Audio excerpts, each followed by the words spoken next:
Oh, and I'm very interested into fanfiction endings about the relationship with Aglavol and Shinas. So please send them to me if you write any. I would love to read them.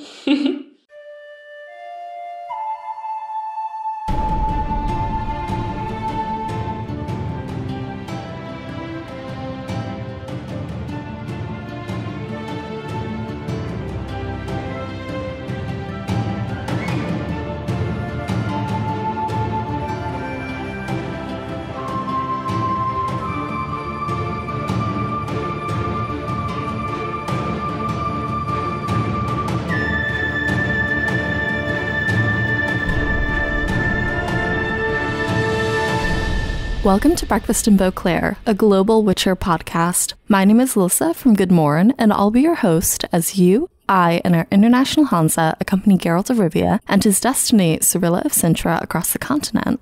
We are quickly coming to the end of the short story compilations Last Wish and Sword of Destiny. These 15 episodes covering the short stories will comprise Season 1 of Breakfast in Beauclair, the last of which will release on Thursday, February 27th, right before my birthday on the 29th. Following episode 15, the podcast will take a seasonal break before kicking off season 2 of the podcast, which will cover season 1 of Netflix's The Witcher. During this break, I'll be doing pre-production, recording, and editing for seasons 2 and 3 of the podcast, compiling and shipping new patron merchandise, which I'm so excited to reveal to you all, and giving myself some breathing room to build a more sustainable production schedule and create the best possible show for you all. I'll have more details for you about the break in the intro of episode 15, Something More. We have new friends in the company to introduce in this episode. I'm excited to introduce Morgan, Zenady Mandilovich, and Tanner the Fist Tech Dealer, who've become our newest patrons of the show. Shout out to B. Haven of The Edge of the World, Jacob Meeks, and Sebastian von Novigrad, who join our producer-level patrons, Louise of Covier, the owner of the Churlish Porpoise, Cool Guy Henry, Eric's the Godling, Katie, the Redhead of Toussaint, Jacob, Mahakam Elder Joe, Julie, Sylvia of Skellige, Brandon, Jameson, Ava of Gullet, and Eric the Bear of Beauclair. As producer-level patrons, they receive an introduction shout-out, a spot on the website, monthly bonus content, stickers, a t-shirt, an exclusive producer gift, and producer credits in each and every episode. If you'd like to explore becoming a patron of the show, head over to patreon.com/breakfastinbeauclair. As for this episode, Luisa returns to discuss the second half of A Little Sacrifice from Andrzej Sapkowski's Sword of Destiny. Join us as we discuss the complex and often confused nature of Geralt's trademark romances, the vastness of the continent, and the controversial end of the story, all set to the soundtrack of our heavy, intermittent sighs that convey our responses to literally everything, just like Henry Cavill's hmms. In Tidings from Toussaint, Larson Witcherflix shares a ton of exciting news about Season 2 of Netflix's The Witcher. After the episode, head over to Are the Hanza and jump into our community discussion for episodes 12 and 13, which cover A Little Sacrifice. With your thoughts, reactions to the episodes, bring up new ideas and themes that we didn't cover, and answer Luisa's call for interspecies fanfiction. Without further ado, let's get to this episode's short story, A Little Sacrifice. Hey everyone, welcome back from the mid-episode break. When we left off with A Little Sacrifice, Duke Aglavol of Bremervoord had contracted the Witcher to help him with his mermaid lover, Shinas. Meanwhile, Geralt struggles with his confused feelings toward the young troubadour, Essie David. In Part 5, Little Eye comes to the harbor where Geralt has been searching for a sailor to take him to the Dragon's Fangs with no avail. As they converse, Geralt realizes that he may be able to reach the Dragon's Fangs on his own at low tide.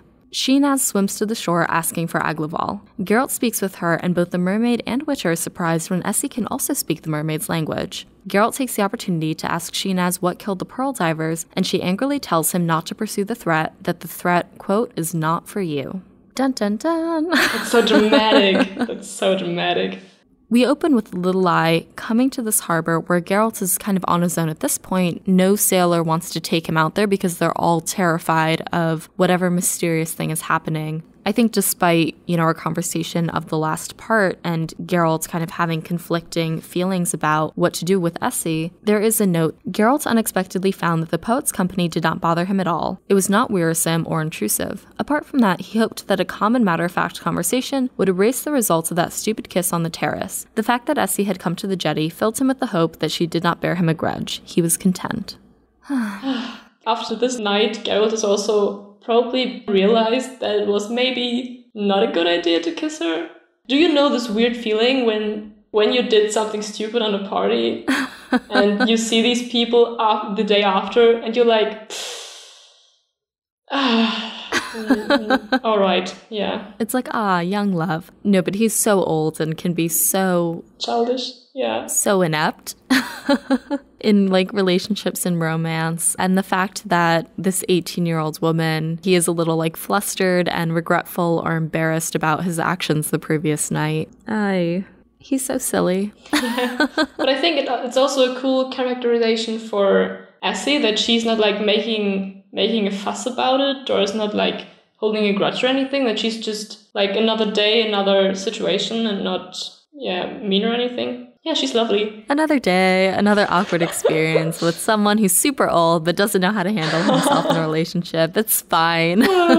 Oh, man. But we do learn a lot from Essie here. Similarly to Dandelion, she's a troubadour. She seems to be well-traveled, quite knowledgeable and scholarly. There's something that she says that causes Geralt to just say, "Get at the monster," he muttered, repeating her words. "If only I knew how. I know very little about sea monsters." Essie responds, "Interesting. From what I know, there are many more monsters in the sea than there are on land, both in terms of number and variety of species. It would seem, thus, that the sea ought to be a great opportunity for witchers to show what they can do." "Well, it isn't," Geralt replies, and she says, "Why?" And he says, "The expansion of people into the sea hasn't lasted very long. Witchers were needed long ago on the land during the first phase of colonization. We aren't cut out to fight sea-dwelling creatures, although you're right. The sea is full of all sorts of aggressive filth, but our witcher abilities are insufficient against sea monsters. Those creatures are either too big for us, or too well-armored, or are too sure in their element, or all three." That's another cool thing about the universe, that it's so logical. I never thought about like the sea, that there are also monsters in the sea. It's so logical that they are, because of the evolution and all of that. Monsters came because of the conjunction of spheres, right? I believe so. Although I guess we don't know what could have happened in the sea. Like, it doesn't seem that anything would predate the conjunction of spheres, but we have no idea. Like, this is the first time that we're even hearing about this idea. Yeah, but I still think it's so cool that there are also monsters at the sea. Yeah. I think it says a lot more about the world, or about at least the possibility of it. Even what we know about the worlds from what Sapkowski tells us, it's huge. Yes. The possibilities that are on land. So even the thought that there's more in the sea, and this is the idea that Essie proposes, like, it just doubles or triples the size of what's possible in the Witcher universe. And there's so much that Geralt doesn't know, or the narrator doesn't know, or the other characters don't know, that we as readers just can't even fathom or understand. Kind of, it opens a new dimension, kind of. Speaking of the conjunction of the spheres. yeah, that's true, yeah. But as you were saying, it does open a new dimension. I just found it interesting, like, Essie is she knows a lot about the sea monsters, right? Mm-hmm. And I remember I listened to I think it was the pilot podcast. Okay. You were talking to Ed, is that right? Yeah, that's the pilot. Yeah, and he was like pointing out that actually Geralt isn't even doing all the work. And I thought it was funny that in this chapter it again felt like Essie was doing a lot of the investigation thing. And I was like, maybe Ed was right. So Geralt has since upgraded, so now it's not Roach, a horse. Now he's generating his information from a human being. That's a progress, yeah, you can tell that. I think she mentioned that she herself grew up by the sea. She brings a lot more information to Geralt and to the reader in her analysis of the world as a whole. I think it's quite cool that she knows all those things, because it characterizes that she's not just a dumb little 18-year-old girl, but that she can like talk to a witcher about monster things. At some point, I think she even knows more, right? It adds a cool thing to her character, that she knows a lot about that and can help him. Yeah, she definitely holds her own, as we'll see, against Geralt and against some of the other characters throughout the short story. She's so good. She's so good. I love her. Gosh. So at this point, Essie and Geralt have talked about these sea monsters. Aglaval arrives, and he's very upset. He was like, I waited for 3 hours for this mermaid, and she didn't show up. What the hell did you do yesterday? Da-da-da-da-da, this is all your fault. Aglaval, as the Duke, is now dealing with 1, his mermaid lover is gone, and 2, he's got this whole attack on the locals in his town and on the economy as a result. Not a good day for him. No, it is. But we see he has kind of the same brashness toward the people in his town as he did with Geralt. And he says, the pearl divers who died had wives and children. When hunger affects the remaining ones, they will put to sea again. Pearl, sponge, and oyster divers, lobster fishers, fishermen, all of them. Now they are afraid, but hunger will overcome their fear. They will go to sea. But will they return? What do you say to that, Geralt, Miss Davin? I'd be interested to hear the ballad which will sing of that. A ballad about a witcher standing idly on the shore looking at the blood-spattered decks of boats and weeping children. What's this thing with Aglaval and hunger? It seems like hunger is always a super weapon. I know. Like something's not going how he wants it. Hunger. Hunger will handle. Always hunger. He's not wrong in that it's definitely a motivator for people in order to like go back to their livelihood, and that it's a very basic human need that people have to fulfill in order to just like not die. When I talk of myself, I can say yes. I think hunger is my biggest motivation to stand up in the morning and survive.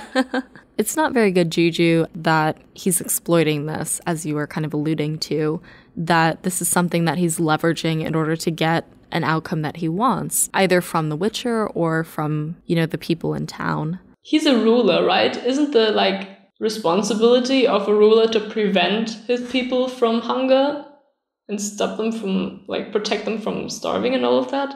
Isn't that what he's actually supposed to do? And he's doing quite the opposite, right? Yeah, in theory. So after Aglaval leaves, very upset, Geralt is then kind of doubled down on his reserve to take care of this problem. And Essie says, it's easy to make you take a risk. All it takes is a few words about women and children. And so much is said about how unfeeling you witchers are. Geralt, Aglaval doesn't give a hoot about women, children, or the elderly. He wants the pearl fishing to begin again because he's losing money every day they don't come back with a catch. He's taking you for a ride with those starving children and you're ready to risk your life. Essie, Geralt interrupts. I'm a witcher. It's my trade to risk my life. Children have nothing to do with it. I don't know what to think about this conversation because at first when Essie said that, I was like, yeah, she's right. But then I had to think, I don't think that Geralt wants to be really heroic or anything. Because I think at one point he describes the experience that when he was a young witcher, he saved a young lady who was traveling from bandits or anything. But she was not thankful at all. She was just screaming because Geralt had killed the bandits in a very brutal way. And I think that's kind of where he stopped, where he became professional maybe. And I'm not sure if Essie is right at this point. I think it's a combination of things. The conversation that you're referencing, I believe it's in The Voice of Reason, which we covered in episode 7. At the time of recording, it's not out yet, but it's also been recorded. So I think it's a conversation that he has with Iola in the one that he's monologuing to her. And I think that it comes between the lesser evil and a question of price, if I'm remembering correctly. He becomes really, really jaded, and you kind of see his idealism as a young witcher just dissolve. But in terms of the actual conversation here between Geralt and Essie, it's really interesting because we do hear a lot of the time that witchers, as she says here, are very unfeeling, and that's a common misconception and preconception in the Witcher universe about witchers. I don't know how much Geralt is putting on a front to Essie, though. Yes, it's his job, but he does, throughout the short stories, have a lot of empathy for other races, for helpless people. And you saw that in the idealism that you mentioned, and you continue to see that in the short stories, no matter how much he kind of kicks up a fuss over, being a bit of a tough guy. We know that he's quite soft on the inside.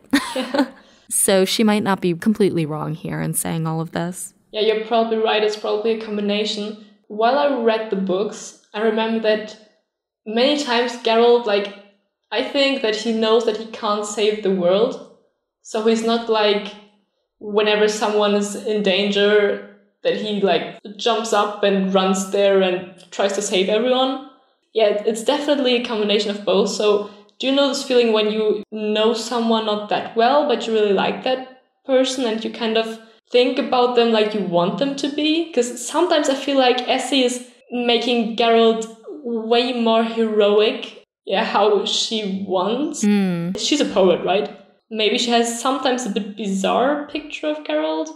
Well, not bizarre, but maybe she's a bit into all these feelings. You're probably right that she's romanticizing him a little bit, or that she's got, like, as you would say, like rose-colored glasses on when she looks at him. Because of her poet nature, it seems that she sees directly toward his humanity and his human nature and the complexities of his, like, morality or internal struggles. It could potentially be that it's kind of like packaged and pre-boxed, as you said, like in a way that glazes over some complex parts of him, maybe. Yeah, but I really like the contrast. So I feel like she's portraying all the emotional and romantic things, and at this point Geralt is like acting like he's very logical and just professional.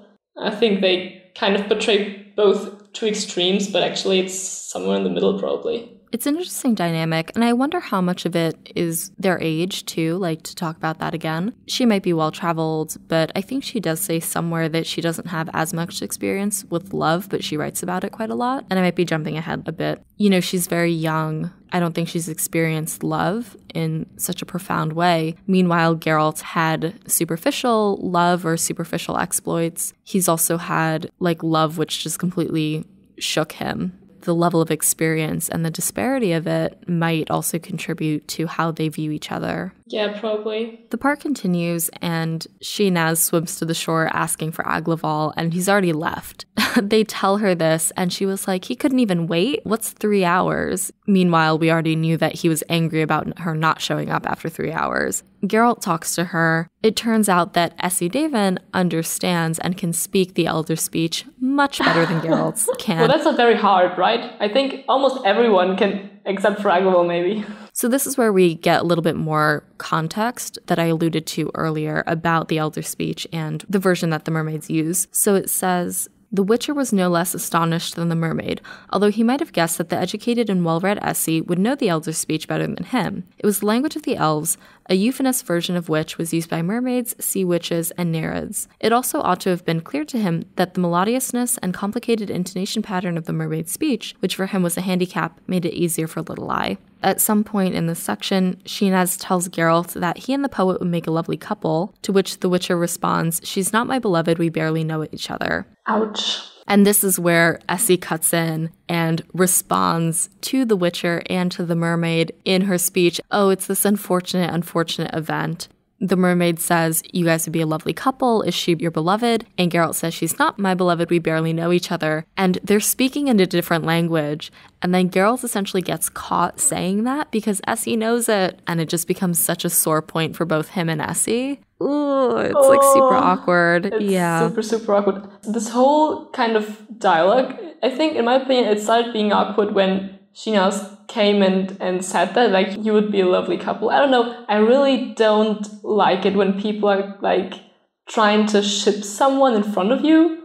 Like, I don't mind when they are talking, like, when you're not there. Like, I think they would make a cute couple, but it always brings you into the kind of this super awkward and uncomfortable situation when someone's like, oh, I think you'll make a good couple. And you're like, no. And it's even worse if the other person is with you at that point. So it's super awkward, yes. Yeah, it is very presumptuous on Shinaz's part. To be fair, they did think they were having a private conversation. She's just making an observation, or what she probably believes is an observation. At the close of the chapter, Geralt says, I didn't know, clearing his throat, that you knew the Elder Speech so well, Essie. And she bites back at him, saying, you couldn't have known, she said with a distinct bitterness in her voice. After all, you barely know me. Oh, which is what Geralt said to Shinaz, like, I barely know her. And it's super, super awkward and unfortunate and uncomfortable. He needs another day, another situation. This is too much. It's awkward. Yeah, he's constantly kind of like putting his foot in his mouth the whole chapter, just bumbling completely in front of this 18-year-old woman. Yep, so on that note... This is the first hint that Essie really likes Geralt. She's so bitter about this. And we'll definitely unpack, I think, a lot more of that explicitly, actually, when they finally have a conversation about it. But before we learn about this mysterious threat lurking in the sea and how their relationship unfolds after this really awkward moment, we're going to hand it over to Lars from Witcher Flicks for recent news on the upcoming Netflix show. And when we come back, Luisa and I will continue our discussion of A Little Sacrifice.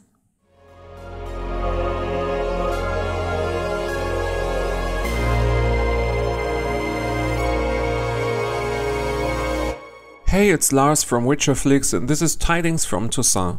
There's a lot to report this week, so let's jump right into it. Let's start with the biggest and most awesome piece of news from the last 2 weeks. Netflix has confirmed a new animated film set in the Witcher world, which will be released in between season 1 and 2. It's called The Witcher: Nightmare of the Wolf and will be brought to screen by showrunner Lauren Hissrich and Witcher writer Beau DeMaio, as well as Studio Mir, who are famous for the anime show Legend of Korra. Regarding the plot of the new animated movie, Netflix writes on Twitter, The Witcher: Nightmare of the Wolf will take us back to a new threat facing the continent. It's hard to say at this point what this means, but the fact that the wolf is mentioned in the movie title could hint at the involvement of Geralt himself or some other Witchers from the School of the Wolf and Kaer Morhen. We will see, but this news is awesome and will make the wait for season 2 feel a little bit less cruel. The officials at Netflix must be very pleased with the Witcher main show anyway. Netflix chairman and CEO Reed Hastings said on the company's Q4 earnings press release,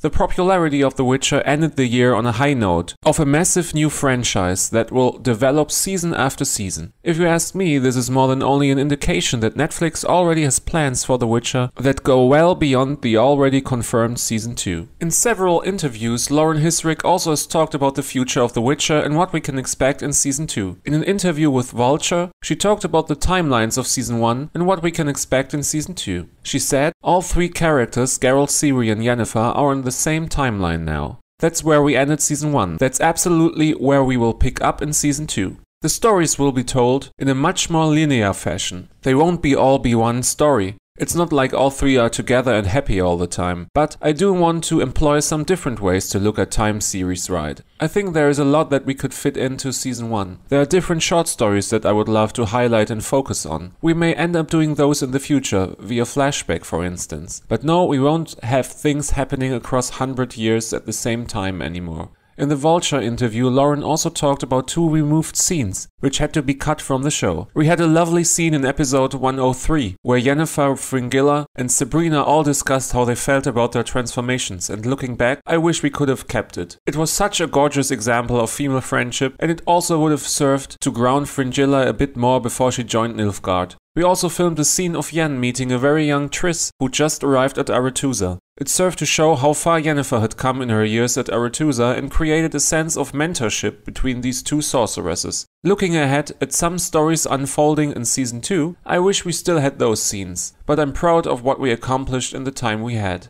Thanks to Redanian intelligence, we even know more about the shooting locations for season 2. The Witcher production crew has built a giant town set at Aberfield Studios near London. They intend to use Aberfield as its Witcher base for many years to come. The filming for season 2 should last for 4 months and is about to start very soon. Unfortunately, we don't know yet what town this set could be. We know that in season 2 the show will adapt the books Blood of Elves or even parts of Time of Contempt, the first 2 books in the main saga. Well, this is why it's possible the town set could be Oxenford or even Gorsvalen. Or of course, both. Moreover, The Witcher will shoot scenes on the Isle of Skye in Scotland and in the Czech Republic and Slovakia. This wouldn't be their first time for The Witcher in Slovakia. In season 1, the fortresses of Komarom and Komorna at the Hungarian-Slovakian border were used for various scenes in Cintra. Let's continue with the biggest rumor of the last 2 weeks. According to Redanian intelligence, actor Christopher Hivju could have been cast for season 2 of The Witcher. He is known as Tormund Giantsbane in Game of Thrones. This report is based on recent social media follows and members of the Witcher production crew tagging him on Witcher-related posts. This is quite the rumor, but who could Christopher play? Redanian intelligence speculates based on his physique and vibe, he could be a perfect Nivellen from the short story A Grain of Truth, which will almost certainly be adapted in season 2. Of course, his looks could also suggest that Christopher will play a slightly older version of Crach an Crate, or another warrior from Skellige.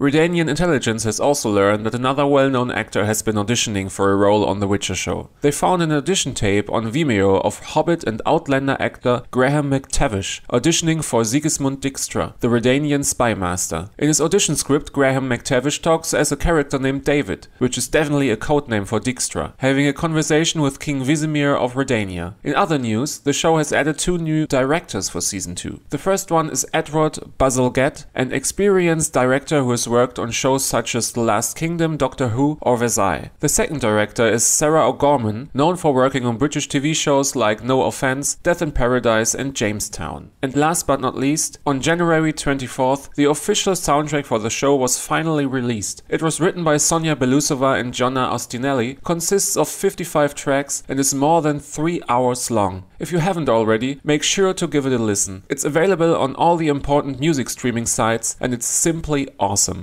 Anyway guys, that's it for me for today. We'll talk again in the next episode of Breakfast in Beauclair. Until then, thanks again for listening and good luck on the path.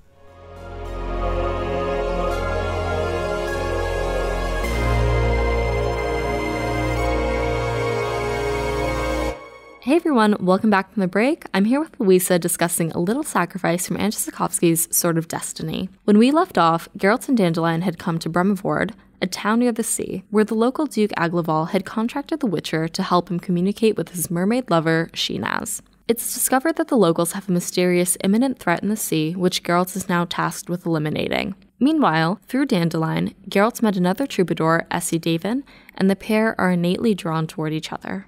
In Part 6, Dandelion and Geralt return to the shore at low tide, the Witcher attempting to reach the Dragon's Fangs. Dandelion has come along for ballad material and to look for a present for Essie's birthday. They discover sculpted steps at the edge of the sea shelf, and while attempting to get Dandelion out of the water, a bell rings. The water explodes, and armored monsters emerge from the sea. Geralt fights them. The tide turns, and many more monsters arrive before they're sent away by Shinaz. This is the huge action sequence of the chapter, Part 6. Dandelion and Geralt try to go to the Dragon's Fangs at low tide, and Geralt is there obviously for work to investigate what's going on here. Dandelion, as he does, comes along for two reasons. He says he's there for ballad material, which I think, as you mentioned earlier, like he just kind of follows Geralt around and uses him as his bodyguard. And then he's also there to look for a present for Essie's birthday. That is so cute. Yeah, which is very nice. They're kind of wandering around, and it's funny because there's all sorts of little sea creatures, and then Geralt kind of nudges Dandelion along before he could see like a corpse kind of floating around in the sea, and just kind of protects him from a whole bunch of like stuff. I would really like, you mentioned before that they are planning to do an animated version of the Witcher show. I think this would be so cool in a comic version or anything. So we actually don't know, at least not in October, the contents of what that animated show might be. I think Redanian Intelligence said something about side characters or something not necessarily having to do with the main story, which I guess if it's an animated, almost supplemental to the series between live action seasons, then maybe it makes sense. There is like a funny little illustration that I've come across that I'm kind of holding on to for GoodMorhen, or maybe I'll use it for the artwork for this episode. It's of someone that looks very much like Dandelion poking around, like looking for seashells or something on the beach. And I was like, this is weirdly specific and useful. I would really like to see that. But it was like a little too perfect. So they're wandering around on the beach. Dandelion is kind of doing something nonsensical or not really useful for Geralt. There's this really beautiful excerpt where they're kind of wandering along on this low shelf that's in the ocean. And it says, the jagged, cracked shelf suddenly ended in a level, sharp edge, which fell downwards at an acute angle. Immense, angular, rectangular blocks of white marble, overgrown with seaweed, mollusks, and sea anemones, swaying in the water like flowers in the breeze, could clearly be seen beneath the surface of the water. Geralt and Dandelion come across something that is clearly not natural in the environment. So there are these huge steps leading down into the depths of the ocean. Dandelion kind of insists on going down them, despite Geralt's pleas that he just stop. Dandelion just falls into the water. I tripped on that shit, Dandelion said, gasping for air, recovering himself and lifting a large flat mollusk, dripping water from its cobalt blue shell, overgrown with threads of algae. There's loads of these on the steps. That's a pretty colored, don't you think? Grab it and shove it into your bag. Mine's already full. So Dandelion has filled his bag with crap from around the ocean, so he sticks this cobalt blue shell into Geralt's, but while attempting to get Dandelion out of the water, a bell rings. From somewhere in the depths of the ocean, they hear this bell, and this sounds super freaking creepy. I would like to know how that sounds, how that bell sounds. And I love how Dandelion changes Geralt's mission from see and kill monsters to help me collect some shells. I know, it's very simple, and Dandelion's definitely tagging along for like base reason almost. Like, I'm looking for a birthday present. Let me tag on to like your death mission. Yeah. It's like definitely inappropriate, and it becomes much more of a hindrance than a help. One of them says, "Did you hear that? What was it?" Geralt heard it. The sound was coming from below, from under the water, dull and deep, although simultaneously faint, soft, brief, broken off. The sound of a bell. The sound repeated considerably closer. The Witcher stopped. I know. It was Pimple. The Witcher stopped paying attention to Dandelion's voice and concentrated on his other senses. He sensed something. I don't think they're adapting this for the Netflix series. I don't think they've cast anyone as S.E. David, but oh my god, if I was watching this in a cinematic format, I would be watching from between my fingers, and I know the music and the visuals are going to get to me, and it's just going to be a jump scare. 100%. Yeah, definitely. It's so horrible. It's so scary written, like, and he sensed, and I'm like, what does he sense? What is he sensing? He's like, he sensed something. And I'm like, oh, just tell me, I'm dying, just tell me, what did he sense? It's like a good Halloween chapter, actually. Which is appropriate for us at this time. Yeah. This year I will go as a monster from the sea. And that's absolutely terrifying. Yes. So the water explodes, just very suddenly, and armored monsters emerge from the sea, and Geralt begins to fight them off. I have a question. Yeah, let's get into it. How does the armor look or is it described? It is described in the English translation. This is already like a little bit into the fight, but it says, another creature emerged from the water, the curved sword whistling in its rough green hands. The Witcher thrust his back against the edge of the shellfish-covered rock, assumed a fighting position, but the fish-eyed creature did not approach. It was the same height as Geralt. The water also reached to its waist, but the impressively puffed-up comb on its head and its dilated gills gave the impression of greater size. The grimace distorting the broad maw armed with teeth was deceptively similar to a cruel smile. The creature, paying no attention to the two twitching bodies floating in the red water, raised its sword, gripping the long hilt without a crossguard in both hands. Puffing up its comb and gills even more, it deftly spun the blade in the air. Geralt heard the light blade hiss and whir. The creature took a pace forward, sending a wave toward the Witcher. Geralt took a swing and whirled his sword in response, and also took a step, taking up the challenge. He looked into the monster's eyes, but they were iridescent eyes of a fish. Eyes with spherical irises, glistening coldly and metallically. Eyes which neither expressed nor betrayed anything. Nothing that might warn of an attack. So that's kind of the description that we get, in that they're humanoid and that they're sea creatures. It's escaping my mind the movie that came out quite recently, The Shape of Water, I think it might have been, with a woman who develops a relationship with a sea monster.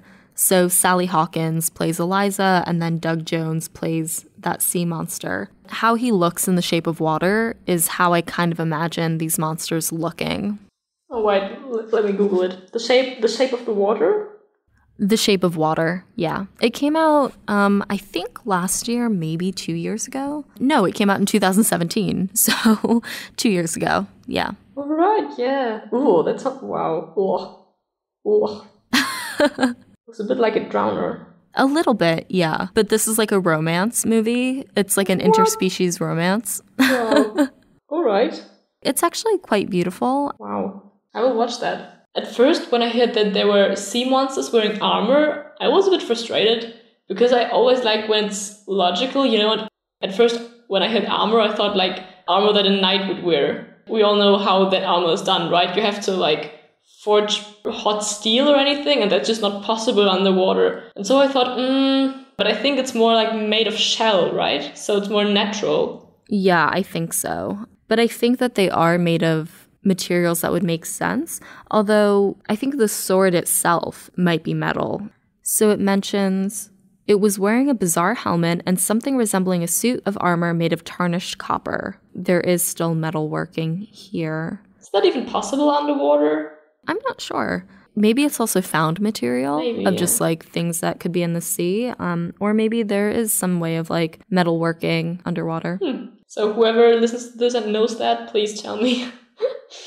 I'm really interested. I mean, I'm really curious too. There is like a detail here. It mentions that one of them has a curved sword and that the curved sword doesn't have a crossguard. Seems like it would be able to slice through water because of its shape and also the fact that it lacks like any sort of resistance like a crossguard. I found like a detail like that quite interesting. Definitely. As this fight goes on, we get a little bit of Geralt's inner monologue. You know, despite everything that happens with Essie, we've kind of seen him throughout the chapter struggle with his relationship with Yen. And in this life or death moment, he's thinking, you know, if I get out of this, he thought, if I get out of this, I'll ride to Yen in Vengerberg and I'll try again if I get out of this. If you want to, you could take this as a kind of proof that he loves Yen over everything. Maybe until this point, maybe he had tried to like forget her or anything. Or maybe cope with the fact that he like won't be together with her. But maybe this near-death experience, I'm close to dying, and I think about her, I have to try it again. Breaks my heart. It's the kind of thing like, who knows if he will or won't. Yeah. Like, if he actually will when everything settles down. But the fact that he even had this thought at all says a lot about what he values and what's important to him, or who's important to him. Definitely. Yeah, I think there's not much to discuss about that. A dry fact. Or a wet fact in his situation, but a salty wet fact. Geralt and Dandelion kind of get a cheat out of this, and Geralt is injured in this fight. Shinaz arrives, like, on the back of a dolphin, like, with her boobs hanging out. That's like the detail that we get. We're just like, despite like how injured Geralt is, we still hear about how perfect her breasts are, and even more perfect on the back of this dolphin. Wait, didn't the love from Nivellen also like sat on the back of a dolphin, but on a sculptured dolphin? Yep, you're right. She did.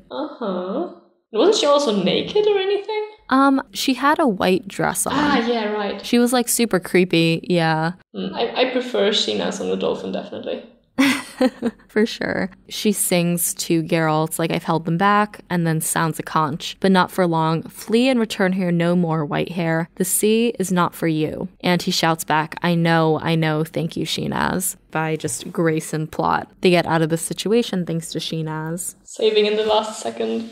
I had this kind of Lord of the Rings feeling when these super huge eagles are coming always in the very last moment. Yeah, it's really...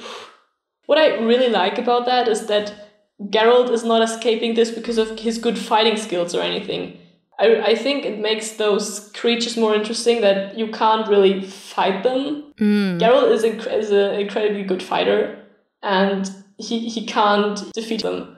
Makes them even more creepy and even more dangerous. Puts them on one level with the human species, if you know what I mean. Yeah, for sure. They are an intelligent race, definitely, especially because, as we've mentioned, they know crafting and they're able to have their own weapons and armor and to organize as some sort of military unit. I'm also actually curious, and I haven't thought about this before, at least not in detail, what the relationship might be like with different races in the sea, like if they have their own history and wars and battles in the way that we see race relations on land between, you know, the humans and non-humans, like elves, dwarves, dryads, etc. Or if they really have some sort of alliance. Sheenaz mentions she's able to hold them off, but like, how? Do they communicate in a shared language, or is it really just the conch, let's say? I don't know. We have no idea what the context of the greater relations in terms of the underwater society might be.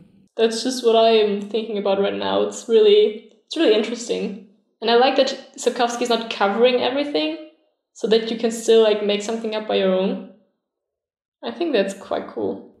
Yeah, the opportunity for imagination is really nice. Yeah, definitely. Like when you have holes and you just get to fill them in yourself. In part 7, we get a private moment between Essie and Geralt as she dresses his wounds in the attic room. She confesses her love for the Witcher, and he mentally grapples with his overwhelming feelings for Yennefer. We covered the fight very quickly, but this excerpt between Essie and Geralt, it's so dense in the conversation that they have. Essie is fixing up Geralt's bandages after, like, their hasty just covering of his arm on the beach. Essie asks them, like, what is all this stinking crap that's, like, around the house? Like, Juhar's wife is very upset that, like, all this stuff is everywhere. And so turns out Dandelion spent the afternoon trying to open up all these mollusks to look for, like, a pearl or a present for Essie, and all of them stank, and they originally thought about making soup, but it was so bad that they abandoned the idea. But Dandelion has gone through his whole bag of crap, and there was nothing. You know, Essie finds the cobalt blue shell that's in Geralt's bag. And Geralt and Dandelion see that she's having it, and they forgot about it. And the mollusk was slightly open and clearly reeked. And Dandelion says, "It's a present. It's your birthday tomorrow, isn't it, Poppet? Well, that's a present for you." And she's like, "This?" And Dandelion says, "Pretty, isn't it? It's from Geralt. He chose it for you. I was at the time. Bye." He's so sneaky. Yeah, and he's just kind of trying to get out of something that might be a little bad. The actual line here says, "Little Eye was quiet for a moment after he had gone. The Witcher looked at the stinking shellfish and felt ashamed of Dandelion and of himself." Oh, again, like with him being so awkward about this whole relationship with her. Essie says, "Did you remember my birthday? Really?" Geralt is again very embarrassed and tries to take it back, and she says, "No, it really is very pretty. I'll keep it. It only needs a cleaning." And she goes to open it, and something clattered on the floor and rolls away. Geralt widened his pupils and saw what it was long before Essie. And it says it was a pearl, an exquisitely iridescent and shimmering pearl of faintly blue color as big as a swollen pea. Geralt, after they realize what it is, Geralt says, "It's yours. Dandelion, though he plays the fool, really did remember your birthday. He wanted to please you. He talked about it, talked aloud about it. Well, fate heard him and did what had to be done." "And you, Geralt?" "Me? Did you also want to please me? That pearl is so beautiful, must be hugely valuable. Don't you regret it?" Geralt says, "I'm pleased you like it, and if I regret anything, it's that there was only one, and that I haven't known you as long as Dandelion. Long enough to be able to know you and remember your birthday. To be able to give you presents and please you. To be able to call you Poppet." So this is kind of like a huge friend-zoning move, right? So actually what he's saying is, "I wish you would be my little sister," right? Or how do you understand that? I mean, for me, it almost comes across as Geralt's being a little two-faced. I'm actually not sure if I read it as friend-zoning or not. It almost seems like he's giving Essie mixed signals, but deep down, he knows that Yennefer is the person for him. I think it could be interpreted in either way, as she might see it as love, or he might say this as friendship, but it's definitely not being communicated well. Yeah, that's right. Especially when you're in this mindset that someone might love you, And, he gave her all those, he kissed her. So, yeah, it's not quite fair, probably, you could say. I think it's definitely on both sides, this idea that you're definitely going to look for evidence for what you yourself believe. If Essie loves him, if she wants to believe that he loves her too, or that they have a chance, she'll look for evidence that will prove that or that will support that. Definitely. As we're talking about Essie and Geralt, despite Essie's admittance of love for him, he's still constantly thinking about Yennefer. His inner monologue extends throughout the part, but I'll pull a few parts of it together into one. Damn it, he thought. If Yennefer feels like I do now when she's with me, I feel sorry for her, and I shall never be astonished again. I will never hate her again. Never again. Because perhaps Yennefer feels what I'm feeling now, feels a profound certainty that I ought to fulfill what is impossible to fulfill, even more impossible to fulfill than the relationship between Aglaval and Shinaz. Certainly that a little sacrifice isn't enough here. You'd have to sacrifice everything, and there'd still be no way of knowing if that would be enough. No, I won't continue to hate Yennefer for not being able and not wanting to give me more than a little sacrifice. Now I know that a little sacrifice is a hell of a lot. As they're talking, Essie starts crying. I don't feel anything, he noticed with horror. Nothing, not the smallest emotion. The fact that I will embrace her is a deliberate, measured response, not a spontaneous one. I'll hug her, for I feel as though I ought to, not because I want to. I feel nothing. A little sacrifice, he thought, just a little sacrifice, for this will calm her. A hug, a kiss, calm caresses. She doesn't want anything more, and even if she did, what of it? For a little sacrifice, a very little sacrifice, is beautiful and worth. Were she to want more, it would calm her. A quiet, calm, gentle act of love. And I... Why, it doesn't matter, because Essie smells of verbena, not lilac and gooseberry, doesn't have cool electrifying skin. Essie's hair is not a black tornado of gleaming curls. Essie's eyes are gorgeous, soft, warm, and cornflower blue. They don't blaze with cold, unemotional deep violet. Essie will fall asleep afterwards, turn her head away, open her mouth slightly. Essie will not smile in triumph. For Essie is not Yennefer, and that is why I cannot find that little sacrifice inside myself. Wow.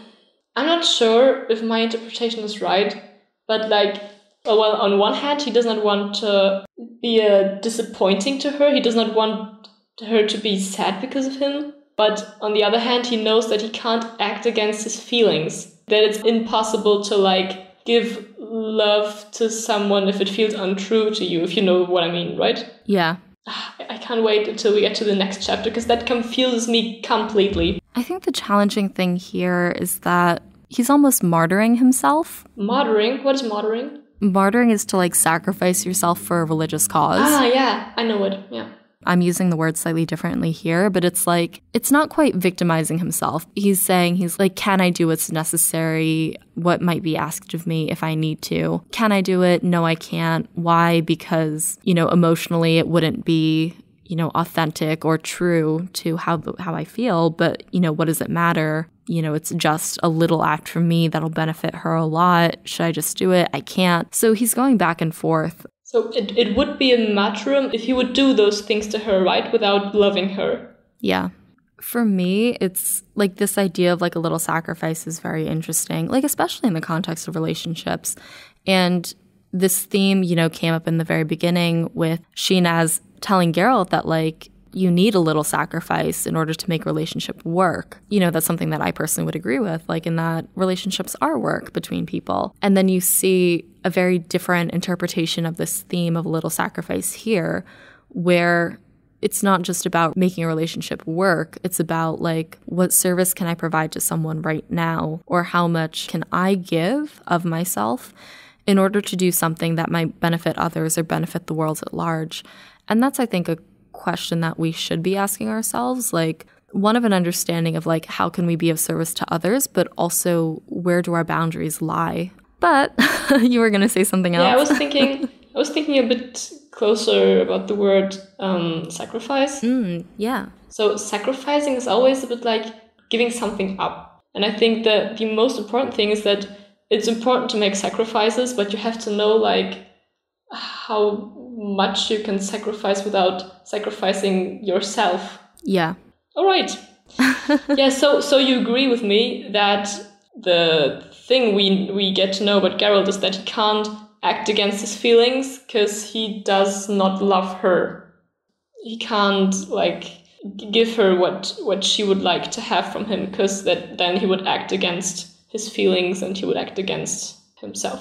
I think you nailed it. Spot on. Good. Let's keep that in mind for other chapters, because I'm very confused about things that happen afterwards.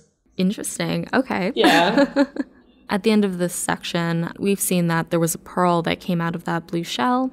They sat in the bed, Geralt and Essie, and they had this conversation. Essie suddenly says, Geralt, but perhaps it would be like it was with that shell, with that curious gift. Perhaps we could find a pearl later, when some time has passed. And it says, I can see that pearl, he said with effort, set in silver, set in a little silver flower with intricate petals. I can see it around your neck on a delicate silver chain, worn like I wear my medallion. That will be your talisman, Essie, a talisman which will protect you from all evil. My talisman, she repeated, lowering her head. My pearl which I shall set in silver and from which I shall never part. My jewel, which I was given instead of... Can a talisman like that bring me luck? Yes, Essie, be sure of it. Can I stay here a little longer? With you? You may. And they basically just sit in silence for a very long time until Dandelion walks in. And Essie leaves without saying anything. I think this section brings out more explicitly a lot of the undertones that we see in Geralt's internal struggle for morality. And about Essie, she effectively asks, like, well, if not now, what about later? Or at least from my understanding of her dialogue. Yeah, mine too. He completely ignores it and just goes back to the pearl. Like, you can wear it. Supposedly it takes a lot out of him to even say that much, and to try to gently nudge her aside. Maybe he is answering her question, but more in a way like, we can't take this as a symbol for love that we may develop in the future, but I want you to have to wear it as a kind of memory, because what we had it was not fake, it was real, but now I've come to realize that I love another person. Yeah. We have to value those moments we had with each other, even though it won't be forever, but still, only because we won't have a future together, it does not mean that what we had was like without value, That's a really beautiful reading of it, and also a very valid concept. I think there's a lot to be said about crossing paths with people either once or repeatedly, but just being able to, I think, appreciate that specific moment in which you met, you shared an experience, and then that's it. There's something very beautiful about that as well. And I think from what you were saying, there's also that brief line where Essie says, "My jewel, which I was given instead of," and then she just kind of trails off in the dialogue. But you can presume that it's, it has something to do with either an intimate relationship or with like real emotional love, in that this pearl is kind of her, like consolation prize, in that he can't give her everything. He can't give her what she wants, but he gives her this. This is too much for me. It's very challenging and very heartbreaking, for sure. How should I ever be happy with my romance life when this is what I know? I also want to meet a guy who says, "Oh, take this pearl as a sign of our love." No, just kidding. Oh, it's getting late. As we continue through the chapter, in part 8, the group argue with Aglaval about his threats to wage war against the intelligent races in the sea with force and blood. And unexpectedly, Shinaz arrives, with human legs, speaking in the common tongue, thanks to the sea witch. Listen. I've got my own thoughts on this and the relationship between Aglaval and Shinaz. We come into this part where the group is kind of arguing with Aglaval, and they're telling him about what happened at the sea shelf where Geralt was fighting with these monsters. They're telling him, this is what's there, please don't pursue it, leave the whole thing alone. And Aglaval says, no, it's our right, we're entitled to this is our livelihood, we're gonna take over the sea just like we took over the forest from the elves and the dryads. His mentality is very much one of aggression, war, and colonization. So what I think is very interesting about this little dialogue is that he's saying all those racist and fascist things, and things like, nothing can stop us, nothing will ever stop us. And then Shinaz comes in and he suddenly is melting. Yeah. And I felt maybe maybe it was a little wink that only love can stop racism and all of that. Yeah, I found it was really deep. But in general, to be honest, I would like to find out more about the mermaid and the Lord. Because to me, it's not quite organic or logical why she loves him, Because, he was willing to stick her into a barrel as a trophy. Why? So I feel like maybe something was lost in the translation, that we do not know everything. But to me, it's a bit I don't know. What do you think about that? This kind of whole thing made me really uncomfortable. And the reason why I say that is because throughout the chapter, we've seen Aglaval basically exploit people. And as you said, we kind of see all of that just kind of melt away, but we don't really know the aftermath of it. Again, as they're arguing with Aglaval, it kind of reaches a stalemate where the group just decides that nothing's going to happen, they're not going to agree. Geralt says, "Well, I'm left with no choice but to say farewell." And the Duke says, "You're mistaken. Something does remain. Permanent work for quite decent coin and lodgings. The position and ticket of skipper of my armed guard, which from now on will accompany the divers. It does not have to be forever, but only until your reputed intelligent race gains enough good sense to keep well away from my boats, to avoid them like the plague. What do you say?" "No, thank you. I decline. A job like that doesn't suit me. I consider waging wars against other races idiocy. Perhaps it's excellent sport for bored and jaded dukes, but not for me." At the climax of the argument, Essie and Aglaval go head-to-head, and this is kind of what we were talking about with how she can stand her own against a lot of the other major players in this chapter, despite her, age and, stature. Essie says, "Farewell, Duke, and on parting accept some good advice. Advice which the Witcher ought to be giving you, but I don't want him to stoop to giving you advice, so I'll do it for him. The ocean is immense, Aglaval. No one has explored what lies beyond the horizon, if anything is there at all. The ocean is bigger than any wilderness, deep into which you have driven the elves. It is less accessible than any mountains or ravines where you had massacred werelingses. And on the floor of the ocean dwells a race which uses weapons and knows the arcana of metalworking. Beware, Aglaval. If archers begin to sail with the pearl divers, you'll begin a war with something you don't understand. What you mean to disturb may turn out to be a hornet's nest. I advise you, leave them the sea, for the sea is not for you. You don't know and will never know whither lead those steps, which go down to the bottom of the dragon's fangs.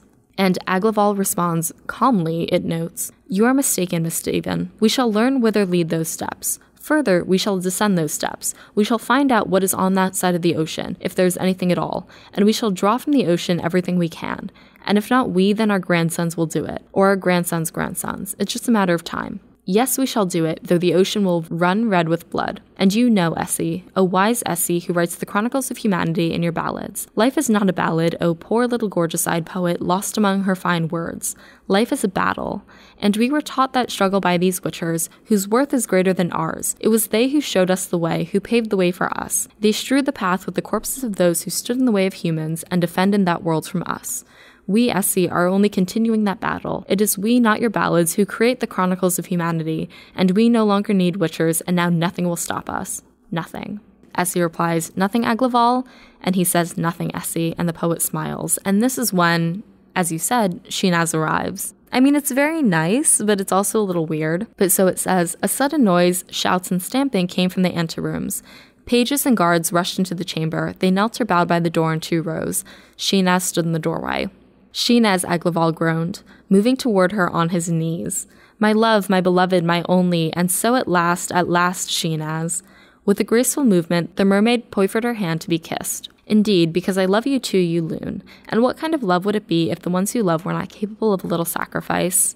It's a little strange to see him kind of turn on a dime like that and just go from being very angry. He's threatening war and colonization. And then to just have this mermaid walk in on these gorgeous, new legs from this witch, he just completely drops everything and just melts, as you said. And she's not only a person he really loves, she's like a person from the sea. So she is actually one of the people he wants to kill. So that's a bit like, Yeah, I think as you were kind of alluding to, much earlier in our discussion, we have no idea what kind of happens to them after this. Like, if he just reverts to his old ways, and if now that they communicate is suddenly disillusioned by him.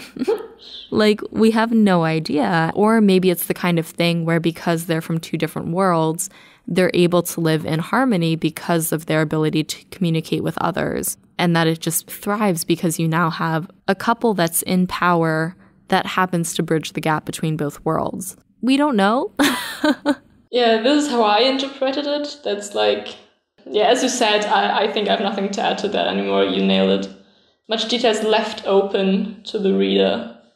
Do you know those tasks in school where there was a story and it was like your task to end the story in the way you think it will end or anything like that? So how would you end this one? I don't know, but I would love to hear other ideas. So if anyone feels inspired to write an ending to this love relationship, please feel free and send it to me. Either be the Disney version where everything is gravy and like everything is fine, or you have like, if you're familiar with the musical Into the Woods. Yeah, into the woods, it's time to go. Act 1 closes and then just Act 2 is utter, everyone is blind and loses their cow. But we do, at least in this moment, get like a nice wrap up of their little story. And we have 2 more parts left of this chapter with just the 2 bards and the Witcher. In part 9, the trio leave Bremervord, Dandelion chatting incessantly and the poet and Witcher struggling to connect as their time together runs out. Dandelion confronts the pair, saying he'll leave the 2 alone for the day and begs them to speak to each other and to just make love. And they do. Do you want to read the scene first, or will we speak now about it? Yeah. I mean, I can read like a couple of little bits about it. Essie says, "Geralt, we have to do something about this, don't we?" She waited for his answer, for some words, for a little sacrifice, but the Witcher had nothing he could sacrifice, and he knew it. He did not want to lie, and he truly did not have it in him because he could not find the courage to cause her pain.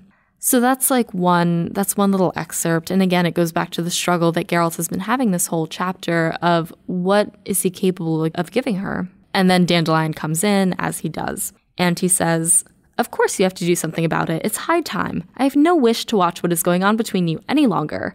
What do you expect from him, Poppet? The impossible? And you, Geralt, what are you hoping for? That little eye will read your thoughts like the other one? And she will settle for that, and you will conveniently stay quiet, not having to explain, declare, or deny anything, and not having to reveal yourself? How much time? How many facts do you both need to understand? And when you'll want to recall it in a few years in your memories? I mean, we have to part tomorrow, damn it. I've had enough, by the gods. I'm up to here with you. Up to here. Well, very well. Listen, I'm going to break myself off a hazel rod and go fishing. And you will have some time to yourselves. You'll be able to tell each other everything. Tell each other everything. Try to understand each other. It's not as difficult as you think. And after that, by the gods, do it. Do it with him, Poppet. Do it with her, Geralt. And be good to her. And then you'll bloody get over it, or... Dandelion turned around rapidly and walked away, breaking reeds and cursing. He made a rod from a hazel branch and horsehair and fished until dusk fell. After he had walked off, Geralt and Essie stood for a long time, leaning against a misshapen willow tree bent over the water. They stood holding hands. Then the Witcher spoke, softly for a long time, and Little Eye's little eye was full of tears. And then, by the gods, they did it, she and he, and everything was all right. What? I am so frustrated with this solution, because all the time I was feeling like Sapkowski was totally understanding the struggle of like when someone is loving you and you can't love the person back even though you want to, but you know, if you would like give them what they want, you would betray yourself. And then he says the solution is sex. What? Is that what I'm supposed to do? Sleep with everyone I don't love? Like what? I'm super not happy with that. How do you interpret it? Okay, yes, when it's put that way, like that's not a fix-all for every situation that's like this. I would not advocate for being like, meh, what's sleeping with someone for a little sacrifice? It's not a Band-Aid, for sure. Sex is not a Band-Aid for every situation. It's not going to fix it if you have underlying issues. Let's like blanket that over the rest of this conversation. But I think when we look at this, at least for my interpretation and how I read it, it seems to be more of, I think, them kind of resolving their emotions, like physically afterwards. I mean, it does seem like Geralt finally gets out whatever he's been struggling with throughout this whole chapter. He finally tells her some sort of authentic truth. We don't really hear what that is, but we do know that he's finally able to talk explicitly for a long time, maybe about what's going on with him internally, maybe the honest truth about Yennefer. We're not sure. They kind of get it out and get it on physically. But I think Geralt is in the chapter before, Geralt is considering that, right? He's like, maybe a kiss, maybe a hug, but I can't do that. That would be betrayal. And now it's like the super solution? What? That's... I know what you mean, but still it confuses me. He's definitely spent the whole chapter turning the idea over in his mind. Yeah, as you mentioned, like in the other excerpt, he did say like, you know, if she asks this of me, you know, would that be so bad? Can I do it? It's just it's like this little act that's going to soothe her. And then at the time he decides, well, she's not Yennefer, so I can't. But maybe, you know, at this end where he's finally able to be honest with her. I'm missing the point, what changes his mind. I think that's a good point. Like, it seems very disconnected to, you know, how some of his views might have been earlier in the chapter. I think it might just come down to him finally getting out his emotions. And the thing is, for me, it's like I've been in situations that remind me of this. Having that like kind of physical reinforcement, not as a Band-Aid, not in that you're trying to fix something with physical love. It's almost like an affirmation, or there's some sort of closure in the act that you can't say in words. I don't necessarily agree with it, but it has its time and place when it comes to things like this. And ultimately, it's at the dynamic of the couple itself. Maybe it works for them. Maybe it wouldn't work for Yennefer and Geralt, but maybe it works for Essie and Geralt.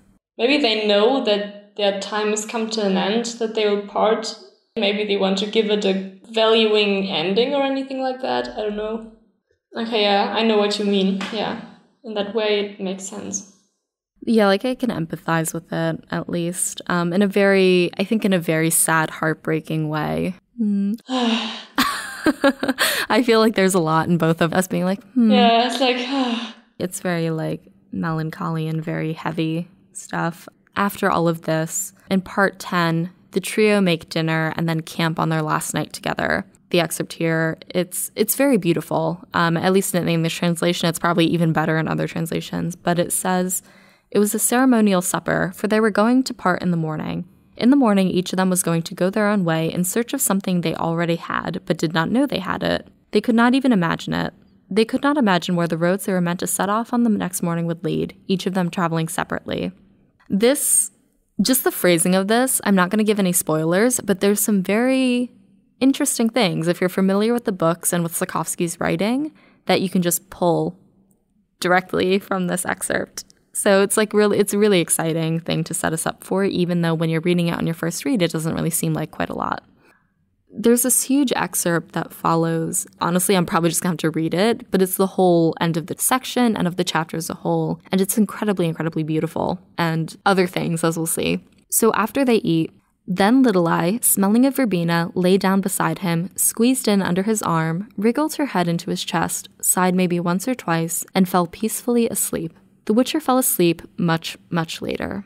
Dandelion, staring into the dying embers, sat much longer, alone, quietly strumming his lute. It began with a few bars from which an elegant, soothing medley emerged. The lyrics suited the melody and came into being simultaneously with it, the words blending into the music, becoming set in it like insects in translucent golden lumps of amber. The ballad told of a certain witcher and a certain poet, about how the witcher and the poet met on the seashore, among the crying of seagulls, and about how they fell in love at first sight, about how beautiful and powerful was their love, about how nothing, not even death, was able to destroy that love and part them. Dandelion knew that few would believe the story told by the ballad, but he was not concerned. He knew ballads were not written to be believed, but to move their audience. Several years later, Dandelion could have changed the contents of the ballad and written about what really occurred.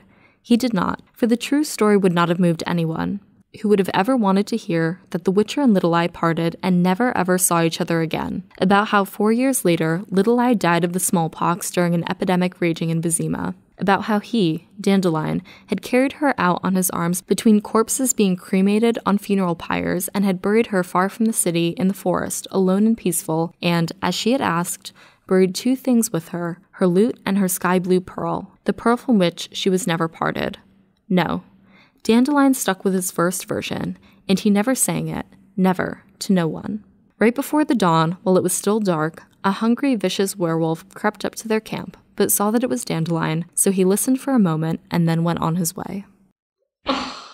When I was listening to that, I was sitting in the bathtub, and it turned my bubble bath, rose bath into a salt bath, if you know what I mean. Oh no. I started crying so hard because I felt it was so horrible. Oh. It's absolutely heartbreaking. Even like for me reading this out loud, it's very sad. When I was rereading the chapter to prepare, all the way back in part 7, when Essie and Geralt are dressing his wounds after he's already fought the sea creatures, and she confesses her love for him, and he's, mentally busy with Yennefer. There's this paragraph here where, Essie's kind of monologuing at Geralt. It seems like she's kind of talking to fill the silence. She says, "Yes, I feel humiliated by having confessed everything to you, disregarding the dignity that demands one suffers in silence. By the fact that my confession caused you embarrassment. I feel humiliated by the fact that you're embarrassed, but I couldn't have behaved any differently. I'm powerless, at your mercy like someone who's bedridden." And this is the line that captured me based on having read the end of this section again. Halfway through the story, she says, "I've always been afraid of illness, of being weak, helpless, hopeless, and alone. I've always been afraid of sickness, always believing it the worst thing that could befall me."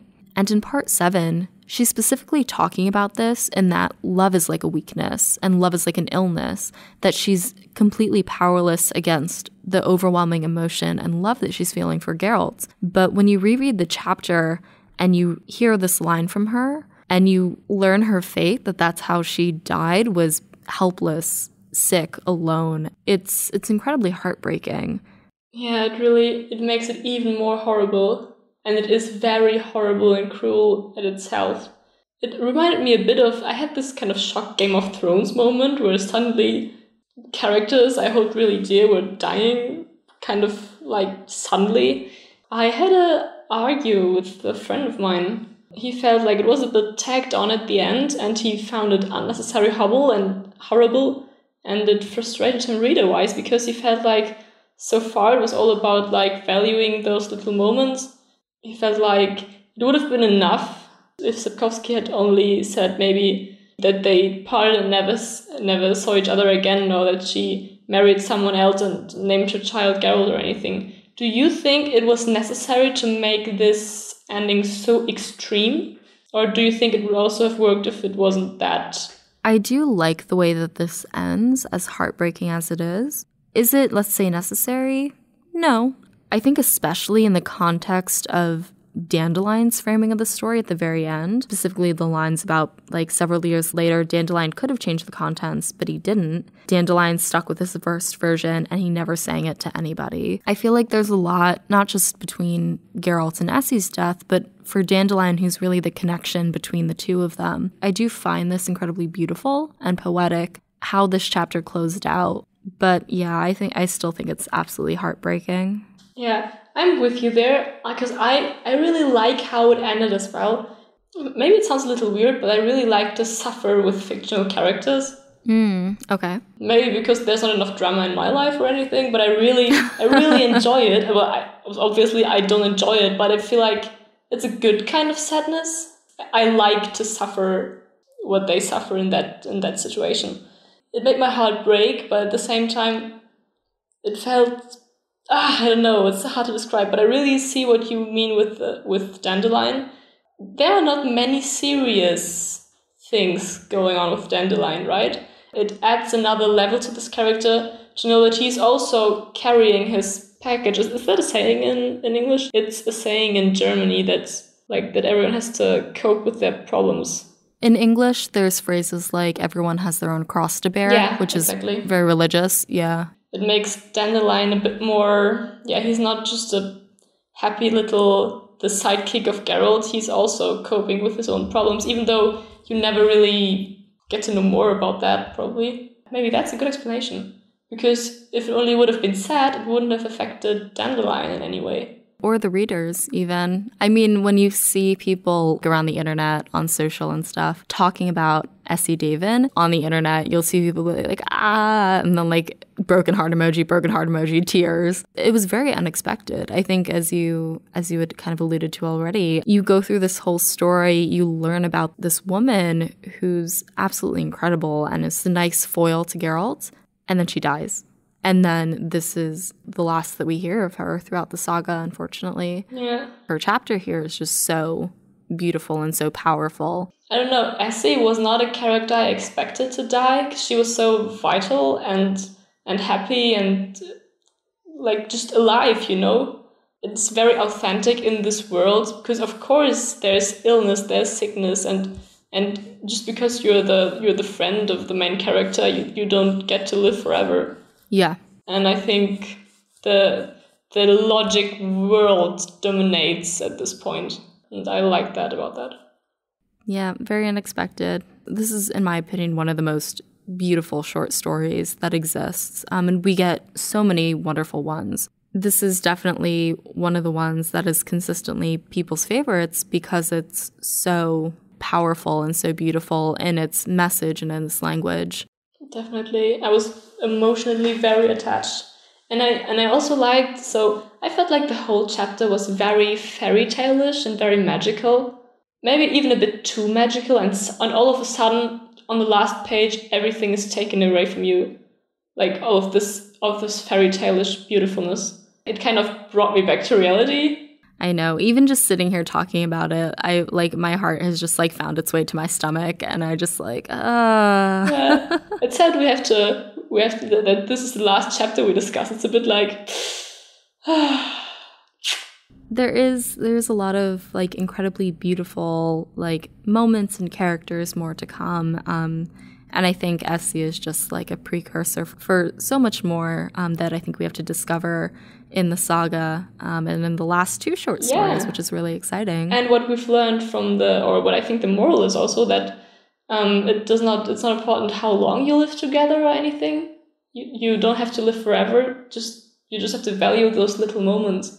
Oh, and the pearl. Oh, that breaks my heart even harder. Yeah. Like, do you still remember that they were saying, like, this will protect you from all evil? Yes, it can protect you from all evil. And then she dies because of sickness or illness wearing this pearl. I don't know what to think of that. It's just horrible. It's so logical and so realistic. And so, Yeah, I think, as you said before, it definitely grounds you back in reality in that this idea that, I mean, again, I've talked throughout the podcast just about having very matter-of-fact views on death. Like, just me personally, death is a very natural part of living. It's usually just a matter of kind of when and how. We do learn in this chapter when and how for Essie. But yeah, it's the kind of thing that I think we don't really think about, or we choose not to think about, especially in the context of something as heartwarming and fulfilling as a story like this. It obviously has its tension and it has its conflicts. To end it with a note like this and to kind of bring everyone back to the realities of living, I think is a very interesting and specific choice by the author, but I think makes the story, that much more impactful. Definitely, yeah. I have nothing to add on that. That's exactly what I feel like as well. Did you have anything to add for the rest of the episode, or are you ready to close out the outro? No, I'm ready to close. Okay. That's it for our show today. Luisa, thank you so much for joining us for this episode, and thank you to our Hanza for listening. So where can people find you, and is there anything that our community can help you with, or anything that you'd like to share with them? As I said, I'm really open to people who are interested into LARPing, or just want to chat about maybe something we said on the episode today. Maybe you can tag me in our post on this episode. That would be cool. I'll be very happy to help people who are maybe a bit unconscious still about LARPing or anything. Yeah, absolutely. Oh, and I'm very interested into fanfiction endings about the relationship with Aglaval and Sheena's. So please send them to me if you write any. I would love to read them. Oh, man. Okay, that's what I should do for that immediate post right after. Listen, I love leveraging the community and starting conversation. That's why I wanted to start a podcast, Beyond GoodMorhen, is to really, engage people and see what are their opinions on this. And that's the perfect prompt. Nice. Perfect. I'll tag Luisa, she'll be around. So we've got a really exciting 2 episodes coming up. We are heading to Berlin for 2 whole episodes with the man, the myth, and the legend, Lars from Witcher Flicks, to wrap up the Sword of Destiny with the title story, Sword of Destiny, and finally, something more. Thanks for joining us at the breakfast table. For show notes, transcripts of each episode, and the complete list of our social platforms and listening services, head over to breakfastandbeauclair.com. Breakfast and Beauclair is created by Alyssa from GoodMorhen. It's hosted by Alyssa with the Timeless 50 Cent news segment by Lars and Witcher Flicks. The show is edited by Alyssa with the Breakfast and Beauclair theme by Mojo Filter Media and Timeless 50 Cent theme by Bettina Kempmanes. Breakfast and Beauclair is produced by Alyssa in New York City with Luisa Cover, the owner of the Churlish Purpose, Cool Guy Henry, Eric Scodling, Katie Jacob, Mahawk Melzer Joe, Julie, Sylvia, Scalgal, Brandon Jamison, Ava of Gullet, Eric Behaven, Jacob Meeks, and Sebastian von Overgrad. Special thanks to Luisa for joining us for this episode and our international Hanza for their support.